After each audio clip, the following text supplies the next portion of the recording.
இறையேசுவில் அன்பார்ந்த பிள்ளை, இன்றைய நற்செய்தியிலே ஆண்டவர் இயேசு பாவிகளை அழைக்க வந்தேன் என்று கூறுகின்றார். இவ்வாறு கூறி தன் வாழ்வின் தன் பணியின் நோக்கத்தை வெளிப்படுத்துகிறார். யாரெல்லாம் பாவிகள்? தான் செய்யும் செயல் தீமை நிறைந்ததாகவும் தீயது என அறிந்தும் இறைவனுக்கும் இறைமக்களுக்கும் எதிராக அறிந்து செய்யும் செயல் கொண்ட மக்களாகும். சில சமயங்களில் மனமாற்றத்திற்கு வாய்ப்பே இல்லை என்று மக்களால் முடிவெடுக்கப்பட்டு பாவிகள் என முத்திரை குத்தப்பட்ட மக்களும் உள்ளடங்கும். அப்படிப்பட்ட மக்களை இயேசு அழைக்கிறார். மனமாற விரும்பாத முடியாத நிலையில் இருப்பவர்களும் மாற்றம் பெற்று புது வாழ்வு பெற வேண்டும், நிலைவாழ்வு பெற வேண்டும் என்ற நோக்கத்தோடு அழைப்பு விடுகிறார். இறைகுரலுக்கு செவிமடுப்போம், அவரை பின்பற்றி நற்செயல்களை செய்திடுவோம்.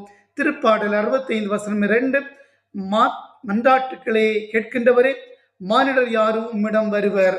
இந்த நாள் ஒரு நல்ல நாளாக அமையட்டும்.